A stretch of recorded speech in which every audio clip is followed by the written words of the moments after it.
शेतकरी बांधवांनो नमस्कार। पुन्हा एकदा डॉक्टर किसानच्या यूट्यूब चॅनलला तुमचं खूप खूप स्वागत। बऱ्याचशा शेतकऱ्यांच्या मनामध्ये जो प्रश्न निर्माण झालाय आणि जे फोन कॉल मला गेल्या 3-4 दिवसापासून येत आहेत त्या संदर्भात आजचा टोमॅटो संदर्भातील खूप महत्त्वाचा व्हिडिओचा विषय आहे की शेतकऱ्यांचे जे कॉल आले गेल्या 1 महिन्यापूर्वी लागवड केलेल्या प्लॉटमध्ये फुटवा न मिळणे, आलेले फुलं त्याचं ड्रॉपिंग होऊन फळात रूपांतर न होणे, या समस्या काय येतात आणि त्याच्यावर काय उपाययोजना करायच्या त्या संदर्भामध्ये आजचा व्हिडिओ शेवटपर्यंत बघायचा आहे। आपण शाहू व्हरायटीच्या एक 32 दिवसाच्या प्लॉटमध्ये या ठिकाणी उभे आहोत। माझ्यासोबत शेतकरी आहेत, त्यांचं प्रथमतः मी नाव जाणून घेतो। आपलं नाव सांगा पूर्ण। कैलास पुंडलिक तिडके, राहणार कसबे सुकेना, तालुका निफाड, जिल्हा नाशिक। Mobile number 94 058 17524।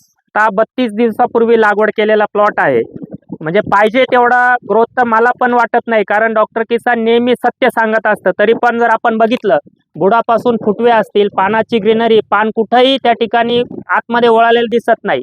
हे फुलं जे आहे इथं देखील ड्रॉपिंगचं, आता हे जे फुलं आहे इथं हे पिवळं पडतंय, अगदी बारीक पिवळं पडून ड्रॉप होतंय। काही ठिकाणी तुम्हाला आता इथं ड्रॉपिंग दिसत नाही, पण आम्ही निरीक्षण हे बघा हे असं ड्रॉपिंग होतंय आणि हे जे आहे ते बाजरीच्या आकाराचं राहून पुढं फळात रूपांतर होत नाही। या समस्या सगळ्या शेतकऱ्यांना येत आहेत। मग त्यासाठी आपण काय, म्हणजे हे कारण काय त्याच्या पाठीमागचे ते जाणून घेण्या अगोदर तुमचा मोबाईल नंबर सांगा। 94 058 17524।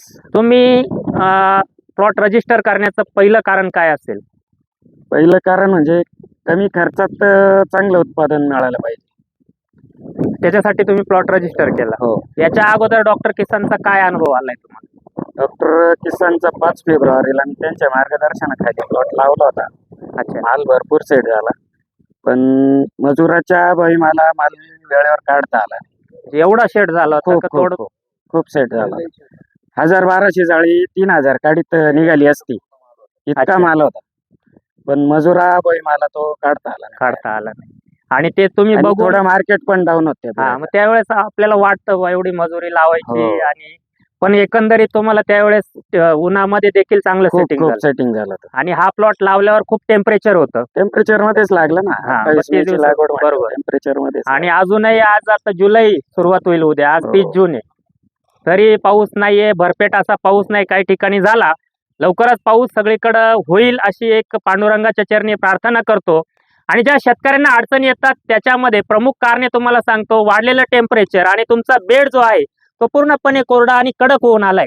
इथं तुमचा जे रूट झोन ऍक्टिव्ह व्हायला पाहिजे, हे बघा खाली जर बघितलं तर कोरडा आहे। पूर्ण कोरडा आहे। पाणी किती सोडणार शेतकरी? म्हणजे 32 दिवसाला आपण बघतो की मुळी 4 घंटे पाणी दिलेलं आहे परवा दिवशी, बघा पाऊस यायच्या आधी। इथंच ओलं आहे फक्त झाडाजवळ, म्हणजे इकडं ज्या मुळा सुटतात त्या मुळा सुटत नाहीये, पांढरी मुळी जास्त चालत नाही। त्यासाठी पहिलं कारण नीट लक्षात घ्या, त्यासाठी तुम्हाला पांढरी मुळी ही ऍक्टिव्ह करून घेणं गरजेचं आहे। आणि त्याच्यानंतर जो प्लॉट 37, 38, 40 दिवसाचा आहे, फुलं भरपूर लागले, फळात रूपांतर होत नाही, फळांचं ड्रॉपिंग होतंय, फुलांचं फळामध्ये रूपांतर न होता पिवळे पडून ड्रॉपिंग होतंय, त्याच्या पाठीमागं कारण सातत्याने दुपारचं टेम्परेचर आणि ढगाळ हवामान। दुसरी एक महत्वाची गोष्ट, पाण्याचा त्या ठिकाणी जो काही आपण म्हणजे नॅचरल स्रोत ज्याला आपण म्हणतो, पावसाळी हंगाम ज्याला आपण म्हणतो, टेम्परेचर हे 30 डिग्रीच्या आत येत नाहीये। गेल्या 2 दिवसापासून बघितलं तरी दुपारचं 35-36 पर्यंत टेम्परेचर जात आहे, हे प्रमुख कारण आहे। मग त्याच्यावर उपाययोजना आपल्याला काय करता येईल?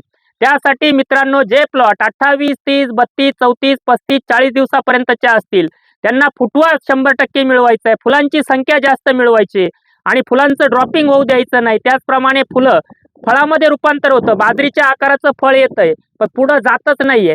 त्यासाठी महत्वाच्या 2-3 फवारण्या आणि ड्रिपचे ऍप्लिकेशन सांगण्याचा या ठिकाणी मी प्रयत्न करणार आहे। त्याचा अवलंब जर केला तर नक्कीच, हे बघा ते फुल बघताय, त्याचं 100% 4 दिवसात फळात रूपांतर जर करायचं असेल तर जमिनीतून पहिलं 3 ऍप्लिकेशन द्यायचे, 4-4 दिवसाच्या अंतराने पहिलं ड्रिपचं ऍप्लिकेशन द्यायचंय, रात्रभर भिजून घ्यायचंय, 2 ते 4 किलो पर्यंत गुळ घ्यायचा, एकरी 1 लिटर, एकराचं प्रमाण आहे 30 गुंठ्यापासून म्हणजे साधारणतः 3-4 हजार झाडांपासून 6,000 झाडांपर्यंत हा डोस द्यायचा आहे। 1 लिटर प्लॅटिनम घ्यायचं, 4 किलो गुळ घ्यायचा, त्याच्यासोबत मास्टर रूट किट। थोडासा डोस महागडा जाईल, परंतु आपण 30-35 दिवसात जी मेहनत घेतली त्याच्या पुढं चांगल्या फळामध्ये रूपांतर होऊन एकरी 1200, 1500, 1800, 2000, 2200 कॅरेट पर्यंत आपल्याला किमान अवरेज 1500 कॅरेटचं मिळवायचं असेल तर आता हा 10-12 दिवसात थोडा खर्च करणं गरजेचं आहे, कारण क्लायमेट कंडिशन थोडीशी टोमॅटोच्या झाडाच्या फेवरेबल त्या ठिकाणी व्हायला सुरुवात झाली. काही ठिकाणी पाऊस झालाय, आता इथं रिमझिम पाऊस येतोय, वरती आभाळ आलेलं आहे, म्हणजे टेम्परेचर थोडं कूल आहे. एकरी 1 litre platinum master root kit आणि गूळ हे तिन्ही पदार्थ एकत्र रात्रभर व्यवस्थित भिजवून ड्रीपमधून सोडून द्या. 4 दिवस जाऊ द्या, 4 ते 5 दिवस जाऊ द्या. 4-5 दिवसानंतर ड्रीप मधून तुम्हाला द्यायचंय, नीट लक्षात घ्या, ड्रीप मधून तुम्हाला द्यायचंय फक्त 5 ग्रॅम इंडॉल ब्युटिक ऍसिड, ज्याला IBA नावाने आपण ओळखतो, ते फक्त एकरी 5 ग्रॅम, म्हणजे 3000 ते 6000 झाडांपर्यंत लागवड असेल. तुमचं लागवडीचं अंतर त्या ठिकाणी डिपेंड करतं, कारण एकर किंवा बिघा, काही ठिकाणी शेतकरी ट्रॅक्टरनी फवारणी करण्यासाठी 9x1.5 वर लागवड करतात, म्हणून 3000 ते 6000, 5,500-6,000 झाडांना ऍप्लिकेशन IBA 5 ग्रॅम. 4-5 दिवस जाऊ द्या, 4-5 दिवसानंतर तुम्हाला ऍप्लिकेशन द्यायचंय.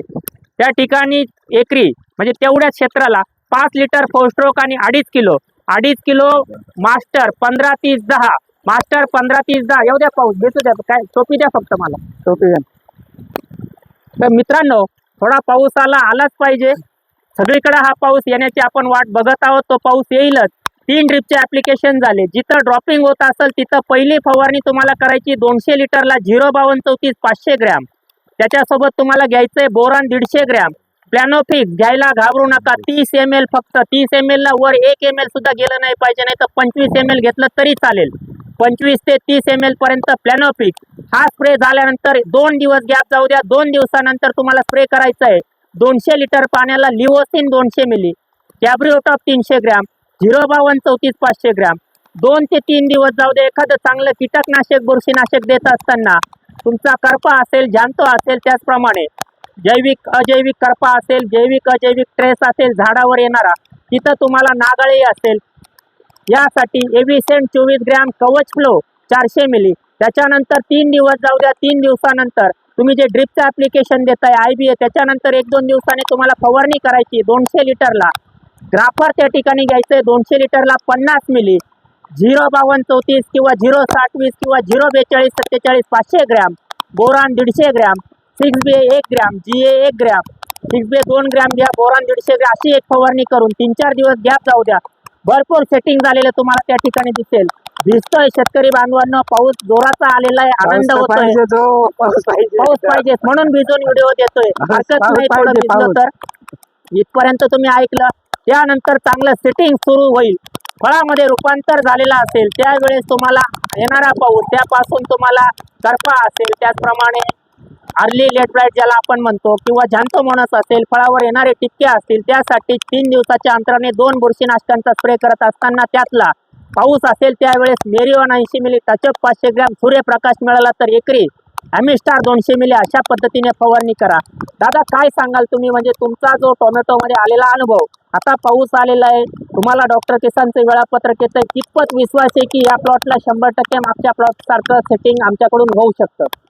विश्वास आहे, खर्च चालू आहे डॉक्टर किसानवर. पहिल्या प्लॉट मध्ये 100% रिझल्ट मिळाला. याला पण तुम्हाला 100% आणि या प्लॉट मध्ये पण 100% रिझल्ट घेऊ आपण. अजून आपल्याकडे 50 दिवस शिल्लक. बरोबर, आता 32 दिवसाचा आहे, अजून 20 दिवसांनी परत येईल. किती सुंदर सेटिंग करून दिलं तुमचं, तो व्हिडिओ आपण परत शेतकऱ्यांना देऊ. आजच्या व्हिडिओमध्ये तुम्ही ज्या ज्या टिप्स ऐकल्या त्याचा अवलंब जर तुम्ही केला तर 100% प्लॉट मध्ये बदल झाल्याशिवाय राहणार नाही, शाश्वती मी देतो. आणि मी शब्द दिलाय की महाराष्ट्रातील प्रत्येक शेतकऱ्याला सधन आणि श्रीमंत आणि त्या ठिकाणी कसं एक व्यवसाय म्हणून शेतकरी शेताकडे बघल, आणि चांगला कंपनी म्हणून त्या ठिकाणी कोषमध्ये शेतकऱ्याच्या हातात पैसे कसे राहतील, त्यासाठी कष्ट आणि व्यवस्थित व्यावसायिक शेती करत असताना चांगल्या मार्गदर्शकाची जोड घेतल्यानंतर कमी बाजारभाव असताना देखील चांगले पैसे शेतकऱ्याच्या खिशात राहून त्याची जमीन कशी सुपीक होईल यासाठी काम करत असताना व्हिडिओचा शेवट करतो. व्हिडिओ आवडल्यास तो इतर शेतकऱ्यांनाही शेअर करा आणि लाईक करायला विसरू नका. धन्यवाद.